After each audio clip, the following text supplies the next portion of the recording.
Are we online? Okay, let's get started. I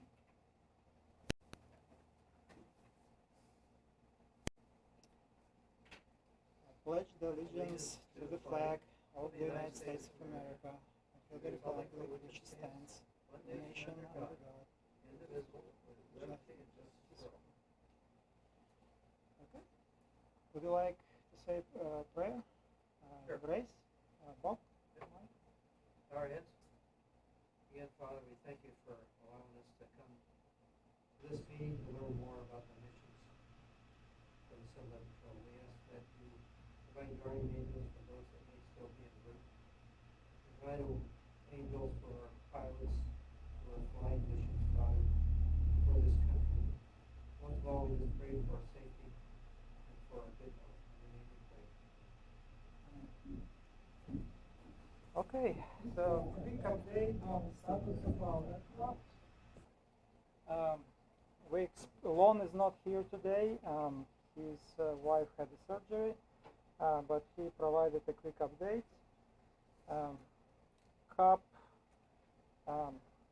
our current aircraft is up and running, no issues with it. 743 Charlie Papa. You two just were flying it, right? Yeah. Okay, so no discrepancies.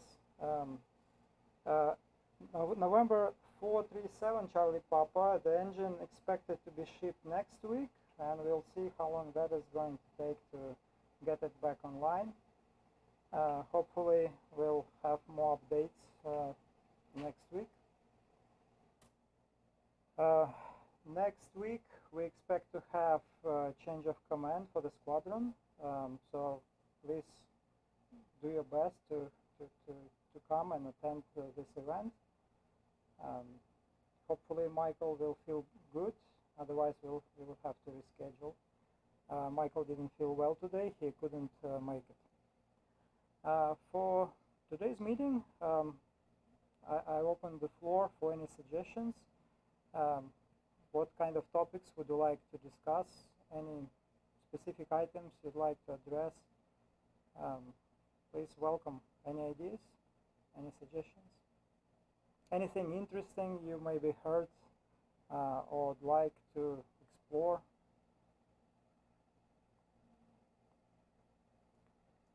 Well, we can always talk about specific safety measures we can implement at the squadron. Many of you may have heard there was an event within our California wing when our fellow pilots experienced engine out situation.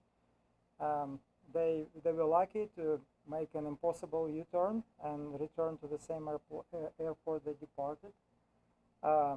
That actually prompted preventive action for the whole California wing. There is a mission opened which we can all take advantage of, at least all pilots who are already on board as CAP pilots. It's actually a required training we have to undergo that incorporates emergency procedures training. The training has to take place within next up until end of September, I believe, with CAP instructors or mentor pilots. In our group, Terry Pratt is the mentor pilot, and we also have Shane Telecarante and Trent Ferris as CAP instructors who can help with this program. So as a prerequisite to the emergency procedures training, we have to do a ground school. There was an online training conducted on Teams, and those who did not participate in that training can just watch the recording and then schedule a session with one of the instructors or with the mentor pilot. Hello? Hello, how are you? I'm well. Your first time here? Yes, sir. So please introduce yourself. I'm Tom. I'm a taught here at Riverside, and just to get involved, want a bit more information about this unit and what they do. Okay, great. Welcome. Hello. Please sign yourself in. There is a guest section on the bottom, and we'll give a quick overview of what we are doing at Civil Air Patrol and what kind of training we can all benefit from, and what kind of exercises we conduct as part of this organization. Instructors definitely welcome, especially to our squadron. It would be great to get you enrolled as a CAP instructor, and it will help pilots at this squadron to get through Form 5 faster and stay current, go through required training, and help group besides just our squadron.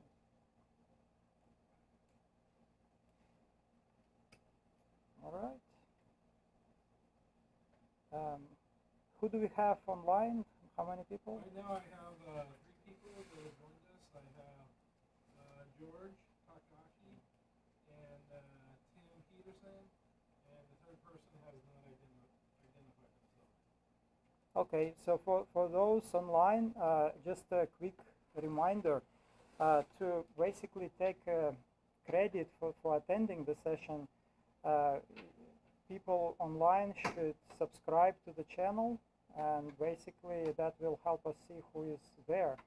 And subscribed participants will be able to post in the chat message box and communicate with us. Also be sure to send an email that you're attending. Right, that's a good idea. Okay, so for new attendees, for introduction, my name is Andrei Tikhonov. I am I'm Deputy Squadron Commander at this time. Next week, hopefully I will come aboard as a Squadron Commander for our Squadron 5 here at Riverside. There will be a formal transfer of command ceremony conducted next week. So hopefully we'll have larger attendance. It's great to have you all here and participate in our meetings. Once a week we have a safety meeting, which has happened last week. Once a month. So it's happening once a month as a rule. And on every 5th meeting we have Nighthawk gathering at our hangar. We have some food. We bring food. Someone volunteers to cook, or we just buy pizza or whatnot, and just exchange ideas and talk about aviation topics. As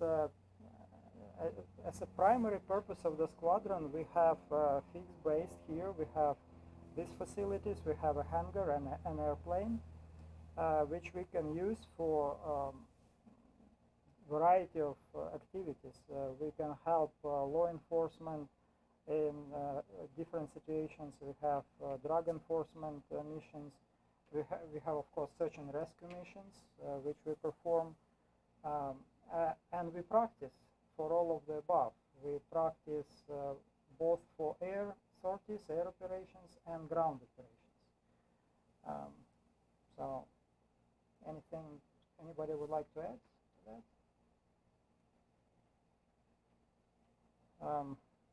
Actually, next week there will be a search and rescue exercise in Bakersfield, I believe. And though anybody participates in that exercise from our squadron, do we know? I know our airplane does, so it will be taken away from us on Friday and returned hopefully Tuesday next week. Oh, please. Ooh, it's hot. Okay. Any other ideas, suggestions? So tonight's flight, do you want to talk about what happened? I think you'd probably go a lot better at doing that. I was kind of sitting in the back, not you were sitting in the back seat. Yeah, we blew it up, man. Getting nice and dizzy. We broke it. Broke it. Who was flying? Me. No. No, Terry's flying. He's in there finishing the paperwork and stuff because we just did his proficiency flight. So I guess for proficiency, you got to do maneuvers. Just fly a sortie, fly a search. So we did a parallel search of grid LAX 226 Bravo. So we went through how you input that into ForeFlight. We didn't do it into the G1000 because why not? But went over, took off, flew over to March Approach, got on them, did the search. That grid is kind of nice because there's lots of little crashed cars and stuff all around, so they make great targets. Yeah, it was pretty exciting. In fact, I kept on. I was like, I learned more in that flight than I did in the entire SARX. So, I mean, Wow. yeah. I mean, probably not filming, but the good thing is, so, I think when we get more mission pilots going and get up in the air, you guys find them, is really getting people used to being in the plane, putting eyeballs on targets on the ground because it's not the same. And everybody thinks, oh, you can see everything from the air, but it's like things look different from the air. I think next time I go up, I'll probably take more pictures so people can kind of see what it looks like. And there's a little bit of confusion because pilots flying the plane, completely flying the plane, scanners looking out that side of the aircraft, mission observer, when not doing other tasks, is looking at this side of the airplane. So whoever calls a target, the first thing we do is mark that point. Pilot flies on and then tries to come back so we can identify it, right? And meanwhile, we have to log that target and everything. So there's a way that things have to happen, and when you have a crew, all of us should be interchangeable to do those jobs, right? So if you're sitting in the scanner, I know what my job is. My job is to pull up, have something available to write on, be writing down targets, be, eyeballs outside the cockpit. Observer's supposed to be assisting the pilot and looking outside the aircraft. Pilot flies the plane. If we're not all doing those things, that's when, things get weird. And I noticed in the SARX, we had different crews every single time, and you saw what happens when there's a breakdown in crew cohesion, because the observer may not be on top of using the radios, so now the mission pilot has to spend time dealing with the radios, which takes time from him focusing on the aircraft and where its positioning is. It starts to melt down pretty quick. So Yeah, cockpit resource management is the key. yeah. Understanding roles and responsibilities. Oh, Mike's not on. Sorry. No one can hear us. You don't want to hear my nasally drone. Come on. But yeah, I mean, just to make it pretty clear, like we do need to get in the plane. We do need to put eyeballs outside the cockpit. The more often we can do it, especially when rated pilots are getting their proficiency checks, is probably a great time to do that. It was really, really good. So, he's got some cockpit time back there. He learned how to wipe the plane down. I made him wipe the plane down because observers and mission scanners, we try to take some load off the pilot. So making sure the windows are clean, making sure the leading edges are clean when we come back, that just helps the pilot, because he's still in there doing paperwork right now. So imagine when you do things by yourself, you're pushing the plane in, you're wiping it down, you're filling out all that paperwork, and sometimes the wiping down doesn't quite happen. So, whatever we can do to take care of our aircraft, we will do. But yeah, great flight. A little bit convective out there, so it wasn't too bad though. We've definitely experienced worse. It was a little bit convective over like March Air Force Base for some reason. And then we had a crazy student pilot in the pattern on our way back. But other than that, it was I could tell like he wasn't even past our wing and he's turning. I was like, that's gonna be fun. So yeah, but it's great. First time I flew with Terry, and Terry is by the book. He uses a checklist. That's what we're all supposed to do. So, good stuff.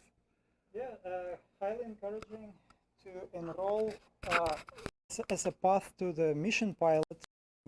Basically, go through all the steps. Get yourself a mission scanner first. That will help you understand what pilot is expecting from the scanner.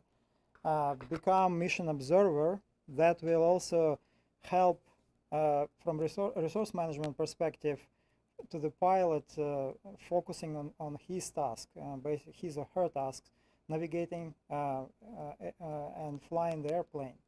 And also it will give you more opportunities to fly. Once you have mission scanner, mission observer, you can go to much more real-world scenario missions, helping real cause. And once you become mission transport, first you can become VFR pilot.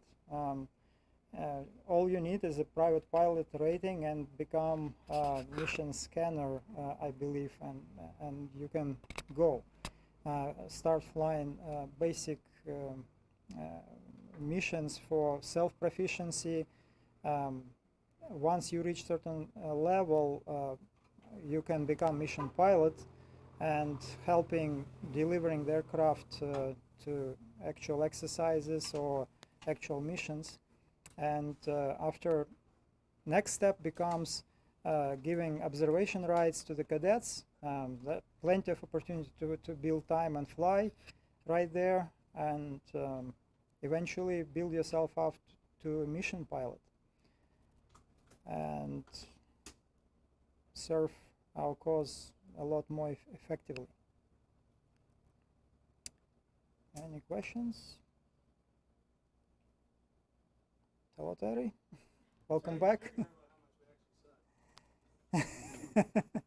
Maybe, Terry, you can share experience from the last flight you had. What happened? We had no, nothing. looks like it was uneventful. Exactly.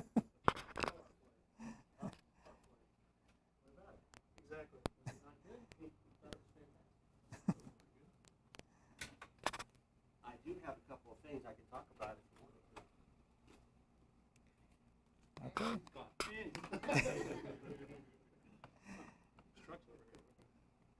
Maybe he'll bring something for show and tell.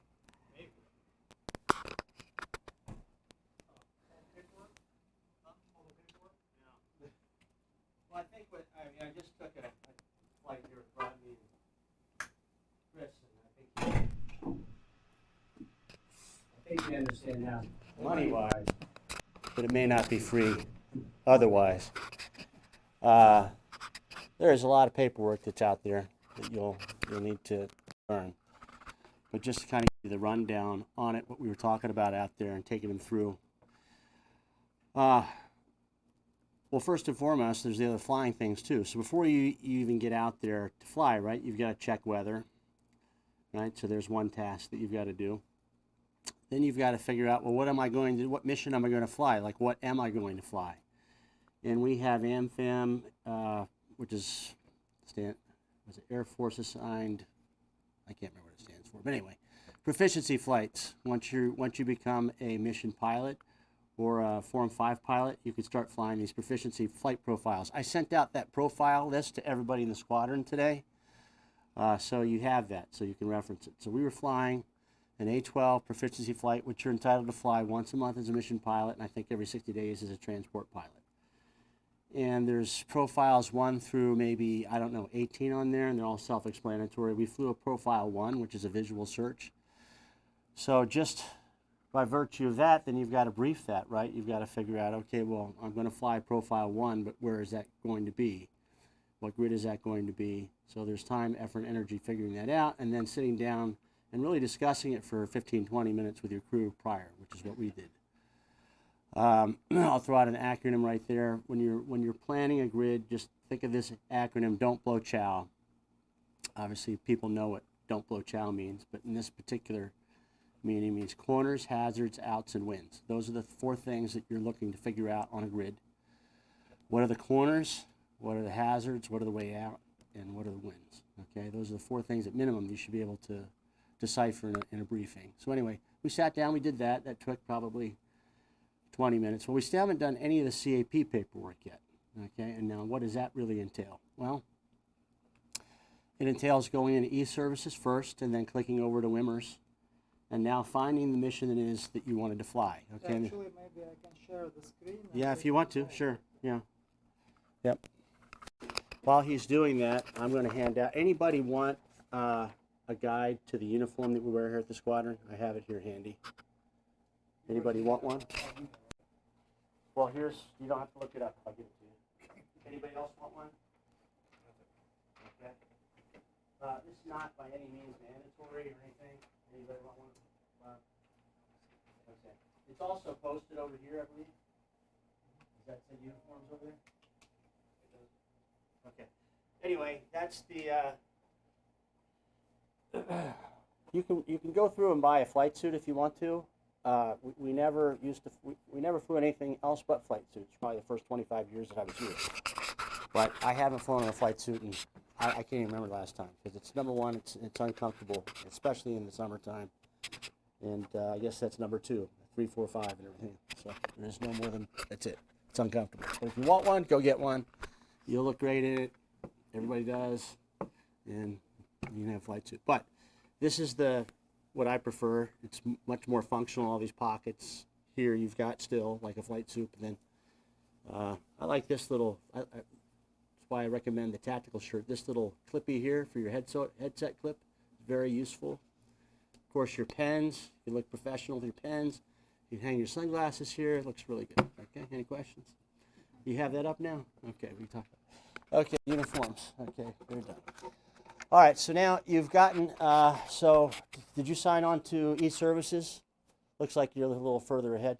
Just go back to e-services, click on the e-services button right here. Okay. Okay, this is where you start. Go ahead and log in.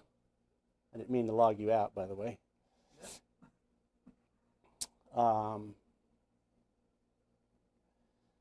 Now, you got all this mess here. Scroll down to Wimmers. Right there. There's maybe a couple different ways to get there, so go ahead and click on to Wimmers. This is where you're going to scroll down. I'm not sure what that heading is that you have open up there. What is that? That's current missions.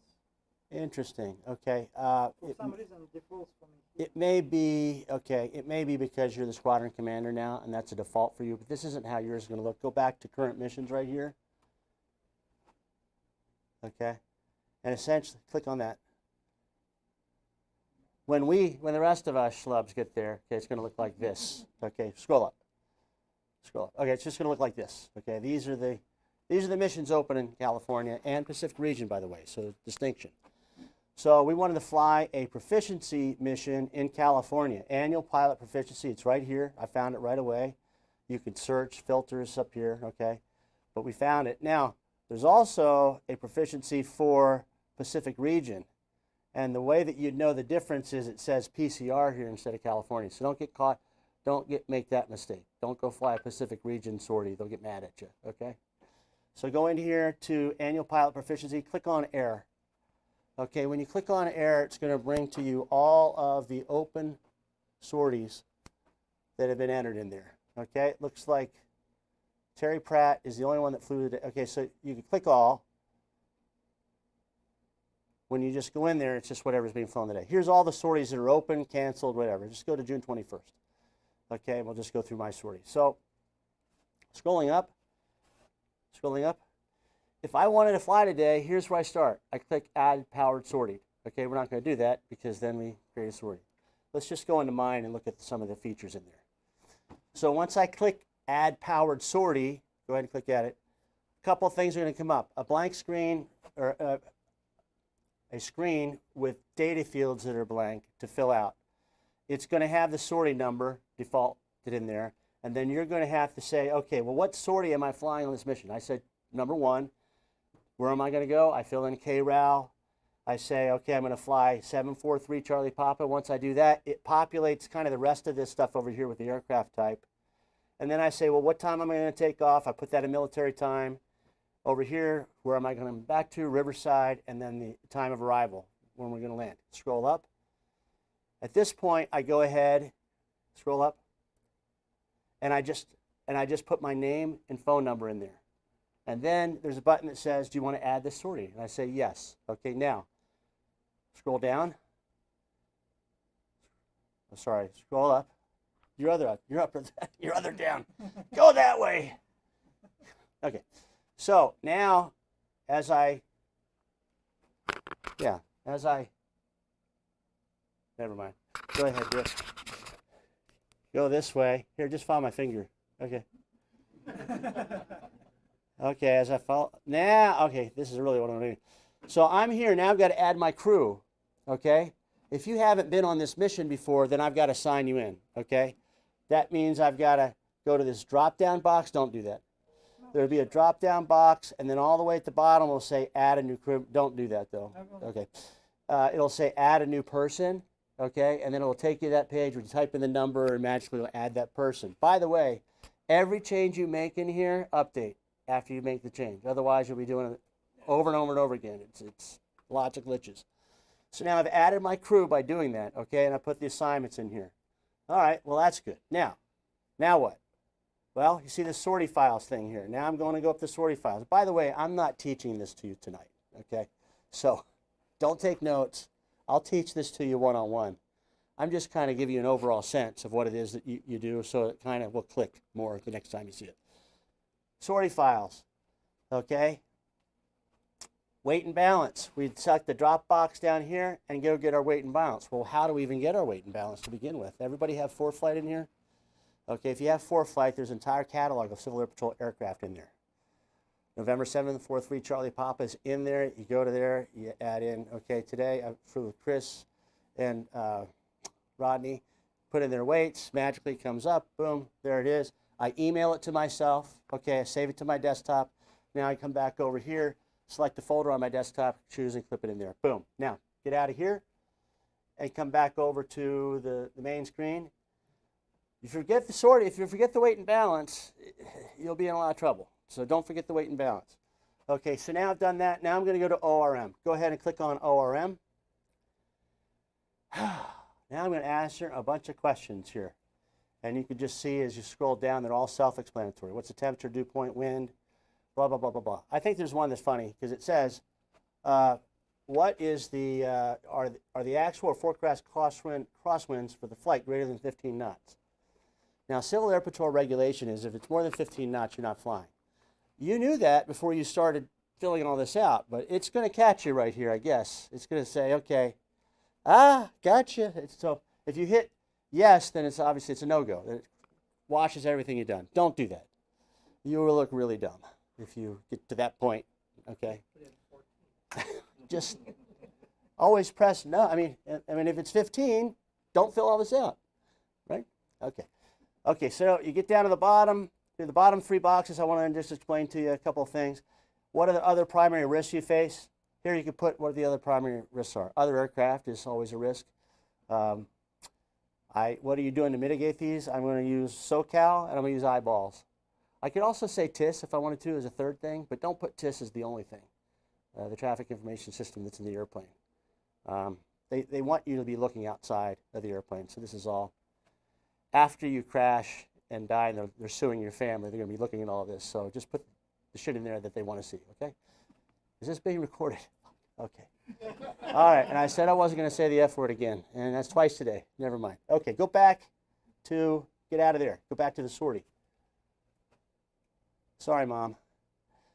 She does watch this from time to time. I hope not.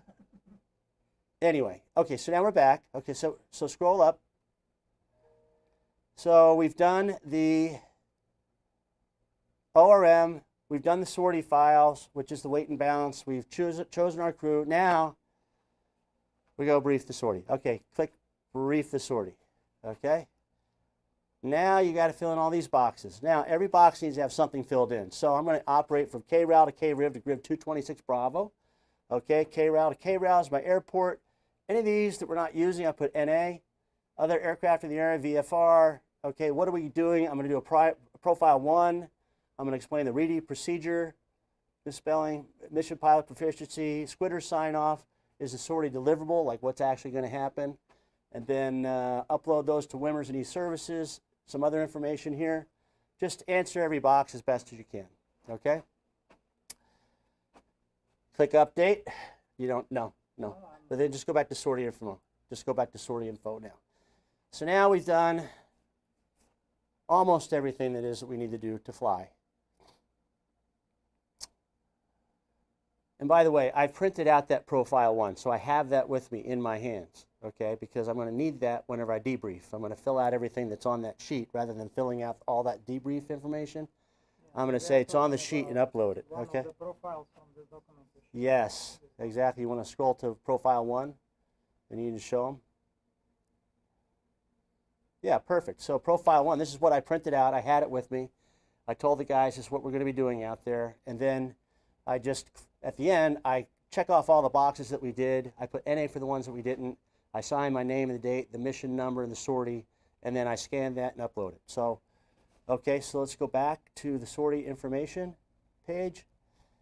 And so here we are. So I have done the brief.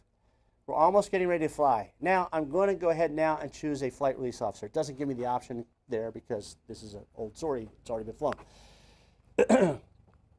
There's nothing to stop you from choosing the flight release officer the very first thing, okay? But I could tell you that Mike Swift, he checks his email constantly, okay? So he's going to, the minute he gets that email from you, while you're filling out the sortie, he's going to say, I got your flight release, it's not done yet. I know, I'm filling it out.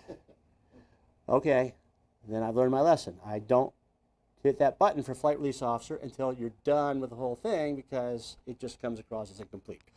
So do that as the last thing. It notifies Mike. Mike will release the flight. You need to call him and say, well, there's several flight release officers you can use.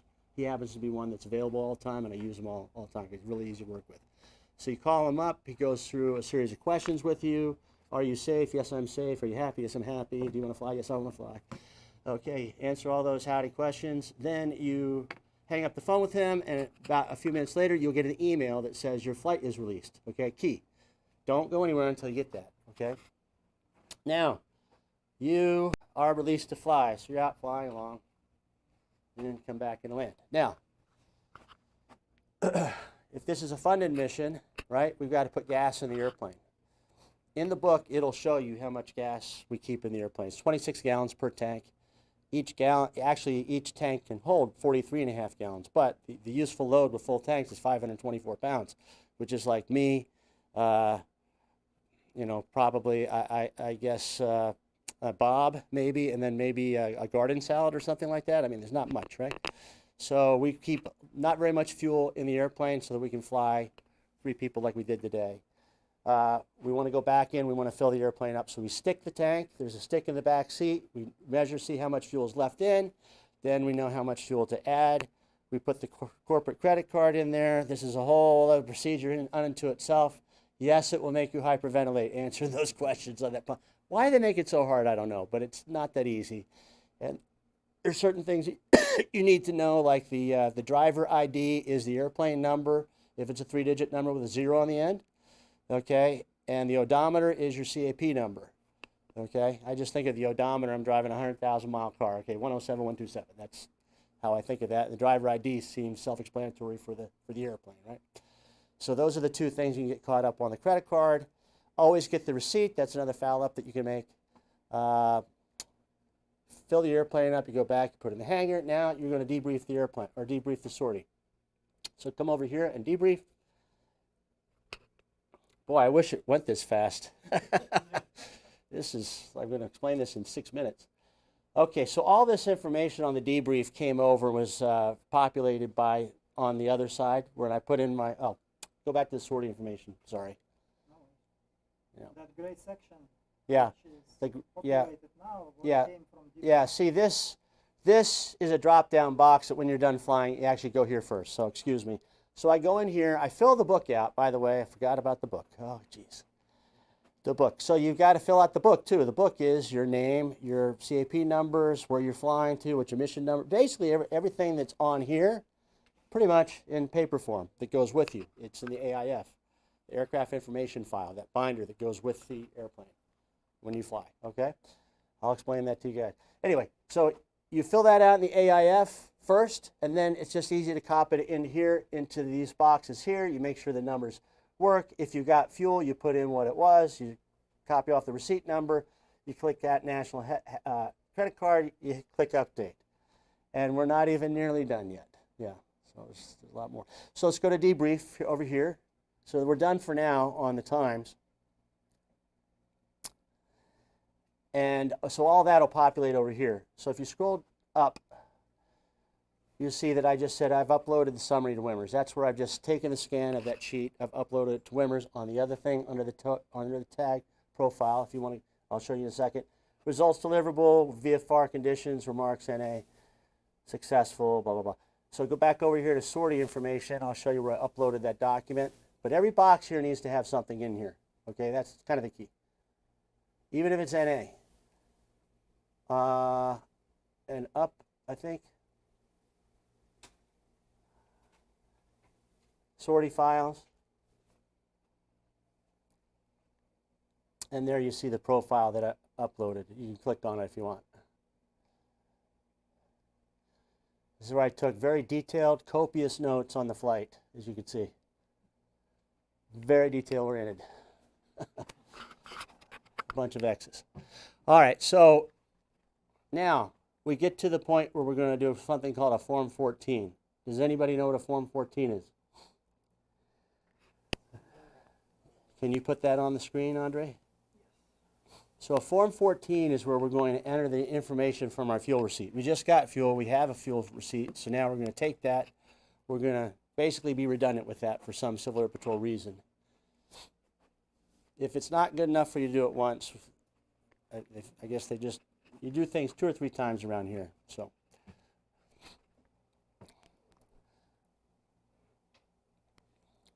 So the Form 14 is on this application package that everybody should have. And if you don't have the address, contact Chris Younger. He can give you the address.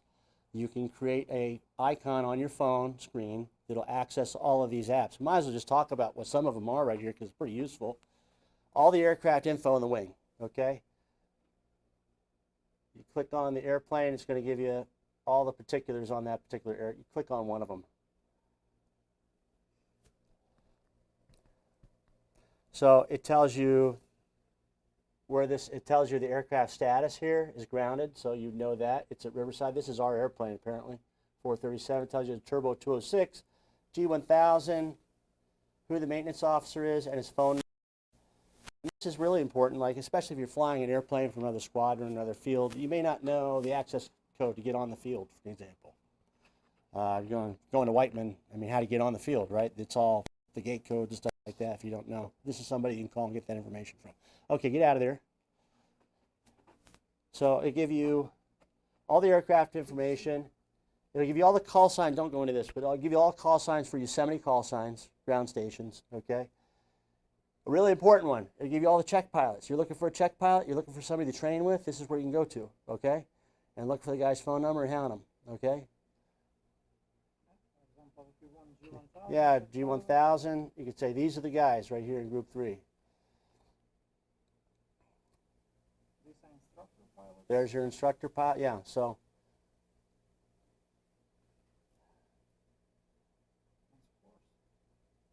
So go ahead and get back out of that. So it does it by group. It gives you a flight release officer list. Remember, for a flight release officer, I use Mike, but there's probably hundreds of them in the wing. These are other guys in Group 3 that you can use. Incident commander list.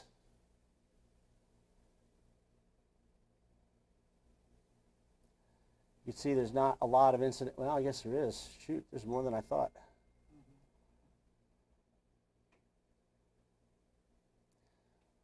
What's a reason you'd want to get an incident commander?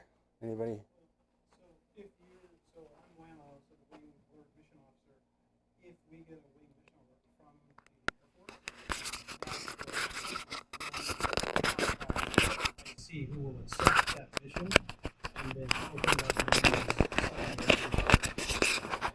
That's the reason why. Okay. Maybe you want to plan a SARX. Okay. You need an incident commander. So there's your list to call down. Anyway, member information. Click on that. Type in their last name. Type in Pratt. See what it says. Okay. I need a better picture, but beyond that, click on this here. It does have my phone number. There you go. Okay. So, and that's up to date, and it probably has my email address. So if you need to contact somebody, there's a good way. That's pretty slick.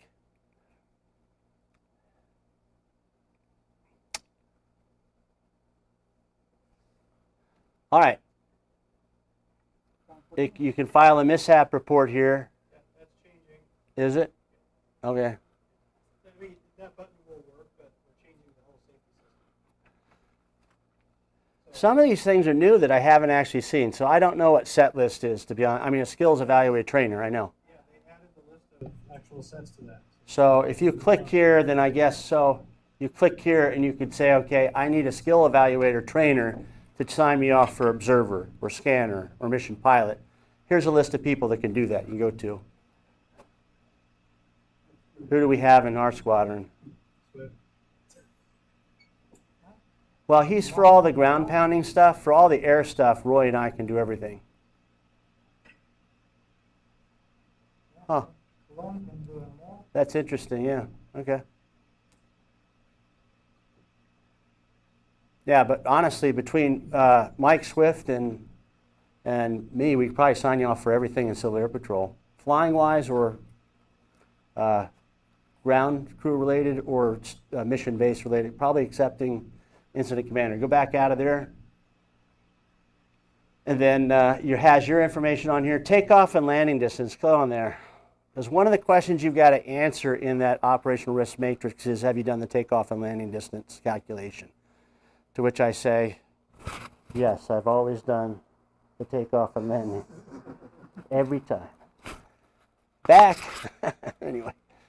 So you just, you put this in here. You use this if it's an airport that, you don't fly in and out of. I mean, you're not going to do a tolled at Riverside, 5,500 feet. It's 1,800 feet to land anything that we fly, so you're good.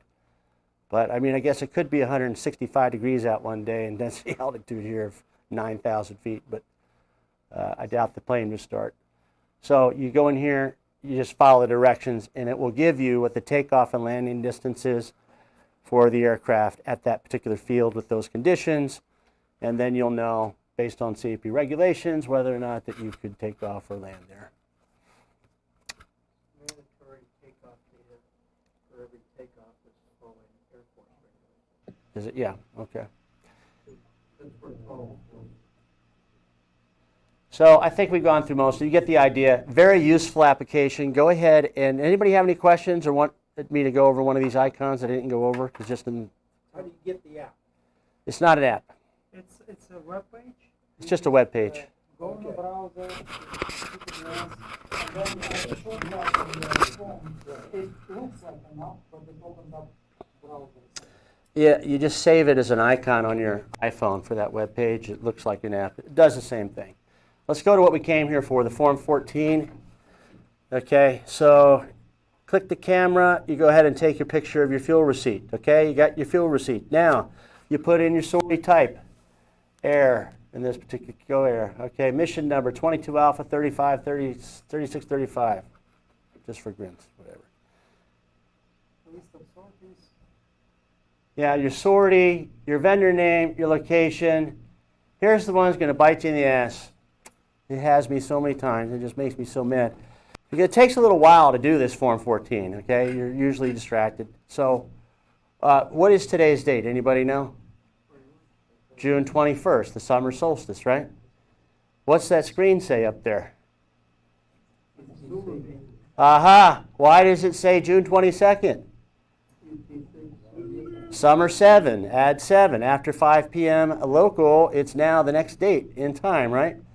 So here you're filling this out. You started at, I don't know. You started filling out your paperwork and realize it's 5:05 now, and all of a sudden it's 6:22 here. Well, once you fill this out and you send it to yourself, to your desktop, take it back, you look at it and you see it's the wrong date, now you got to do it all over again. Unless you have PDF editor on this desktop, which we don't. But anyway, don't get caught up by that mistake. Your name, tail number, total flight hours, fuel quantity, price per gallon. This is all on the receipt, by the way, so I don't. Anyway, your guess is as good as mine. Just put it there twice. Now, if you want to send it to somebody else's CAP ID, as maybe the incident commander or the air op said, I want you to send their fuel receipts to me as well. Put their number in there, and it'll copy them on it. Okay. Then you click submit, and then it may think and think and think and think and think and think and think. And Anybody know why it would think and not send? Huh? No internet connection. That's a good one, but no, that's not why. Huh? No, it's an error, all right. It's your error, but you didn't know it. If you go back to that photo, okay? When you take the photo, if your phone is set on 27,000 million billion pixels, you're the highest quality photos because you are like a internet social influencer, you're screwed because it's never going to go through. So mine, for whatever it says, it's at like a 6 billion, I don't know, what's the term? A lot. 6 mega, is it megabytes? Anyway, a big file. So you could choose there and say, no, I want it to be 300 kilobytes or whatever, just a small one, blurry one. And then it'll just go right through. But you'll be sitting there a while, like I was in the hangar again. Because I forget this stuff. You know, you do it once every, I don't know, I do it actually quite a bit, like once a week, so I shouldn't have really forgotten that. But if you're doing this once a month, it's hard to remember all this. So now you click submit. It'll send you an email to your CAP email. You pull it up. If you're in the hangar, well, just whatever. You just copy that over. Now you come back to your sortie.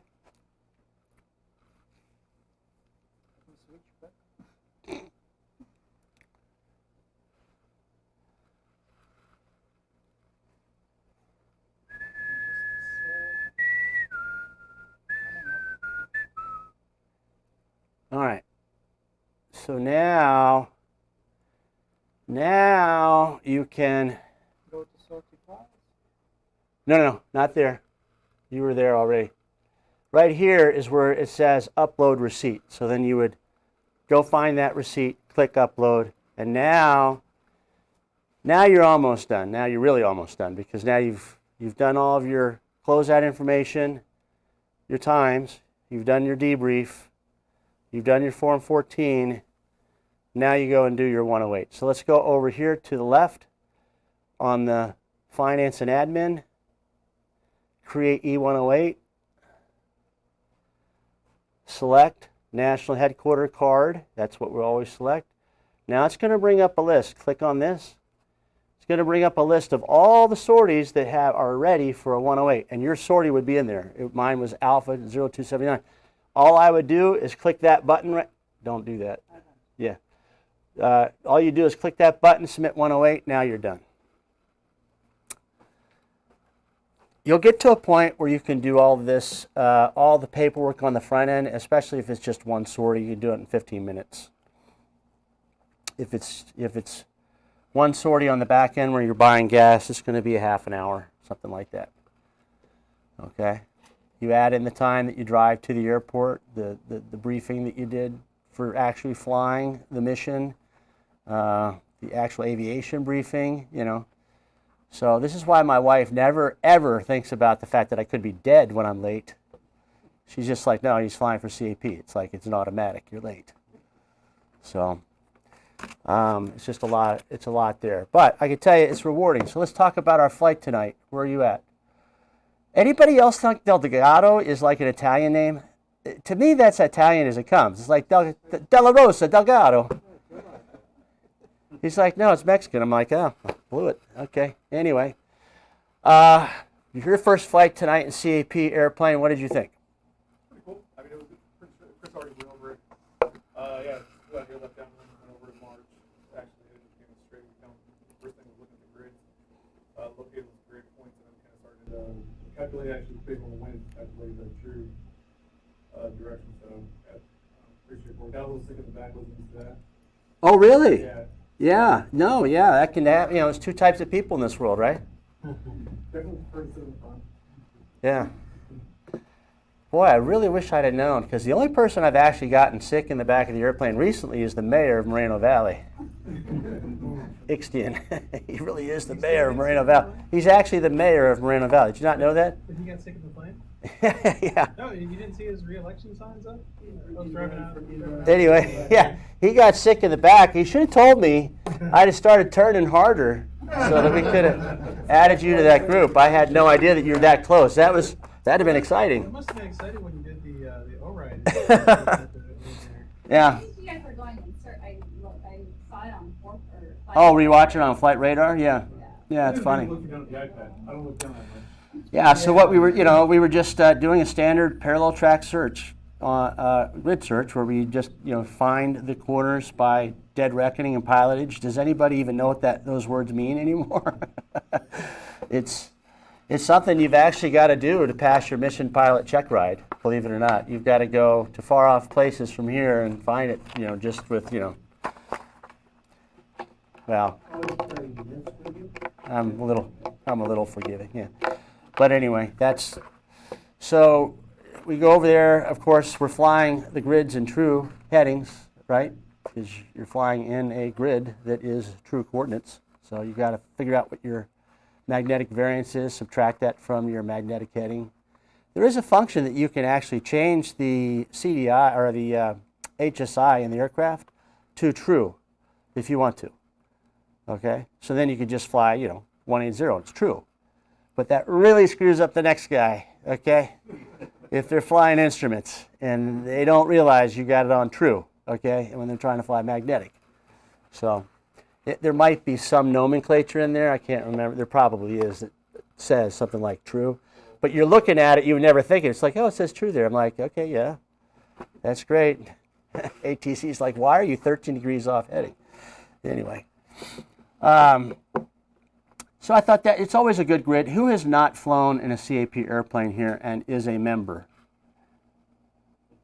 You have not flown in a CAP airplane? I've been in training for the last 6 weeks. I've been gone. Okay. Yeah.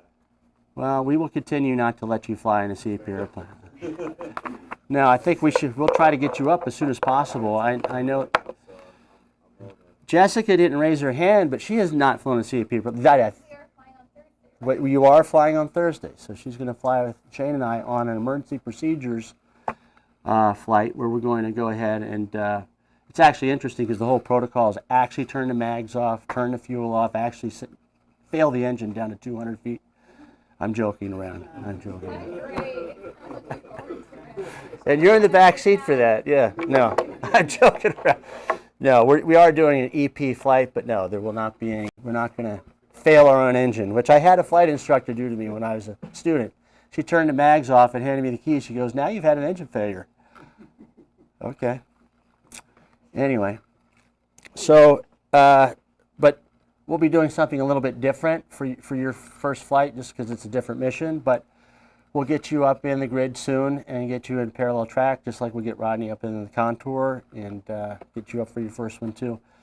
So, let's see. I was going to hand this out also. So since we have a bunch of folks here that are right seaters or left seaters, back seaters I should say, you can use this or you don't have to use it. I happen to, I'm sorry Bob, I made this up so I think it's perfect. Joke. All right. You have one. You have one. Okay. So all this is, here you go. So all that you're looking at here is a scanner log, okay?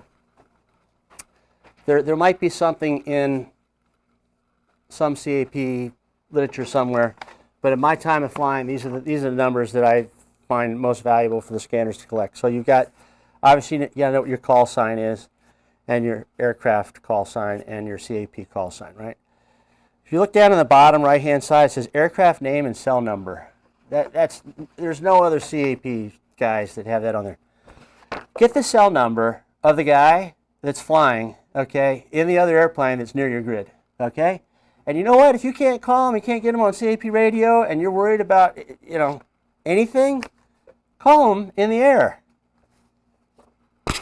Call them in the air.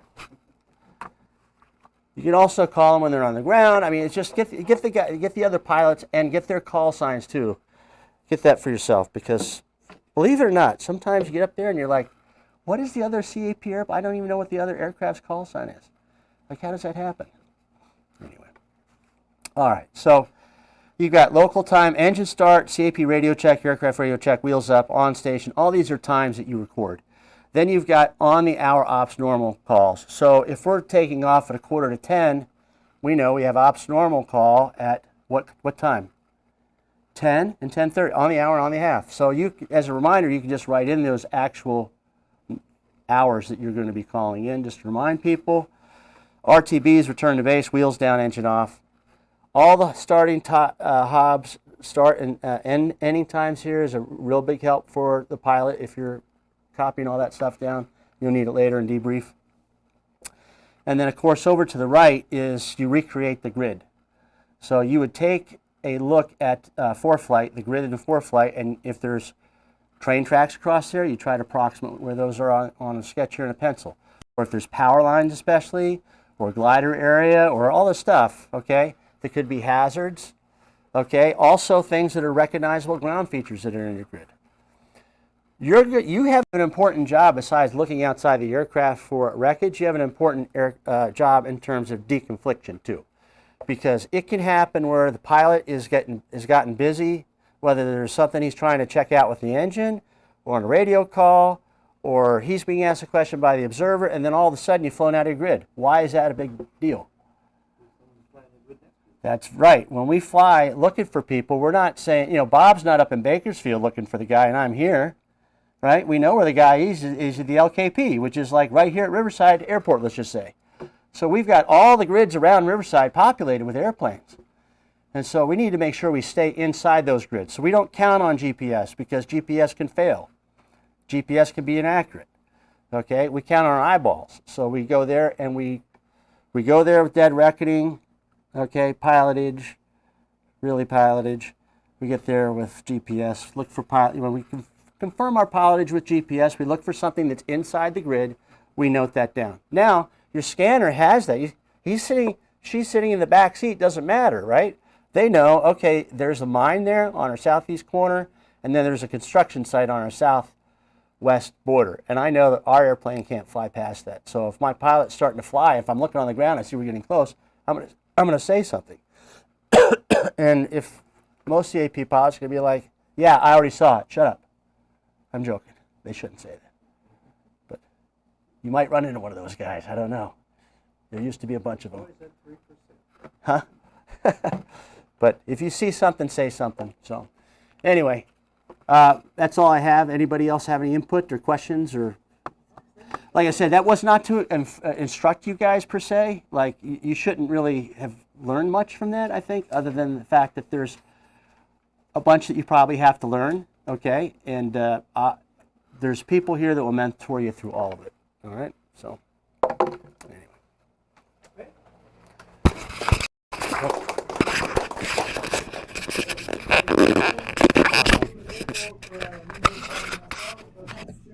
I forgot, for example, E1 or 8 form once.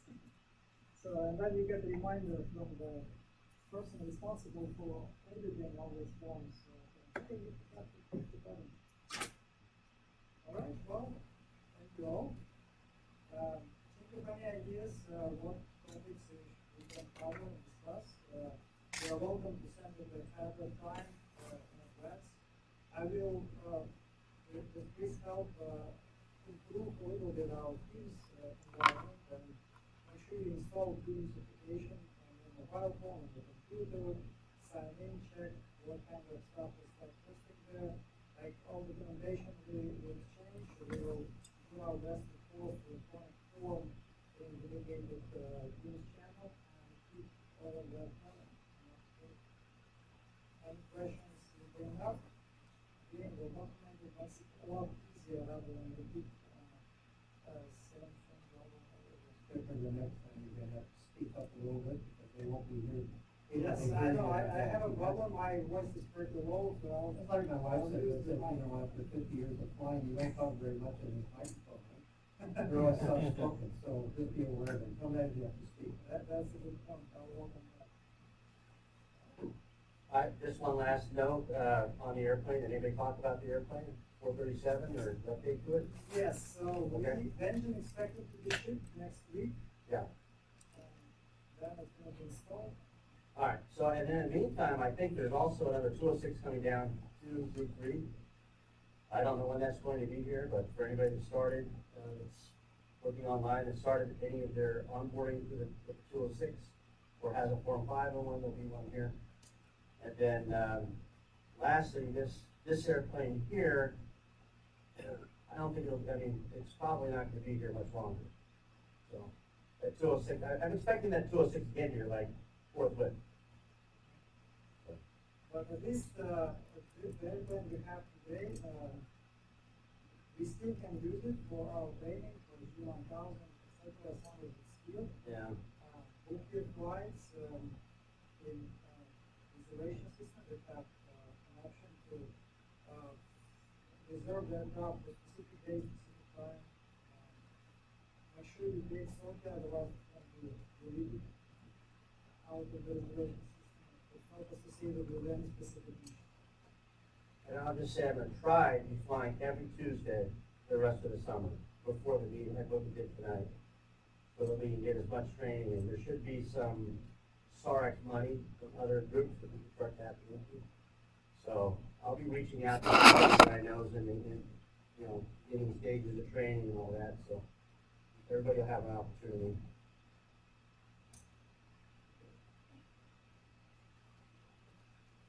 Thank you, everybody. Yeah. So how are you in town, Dan?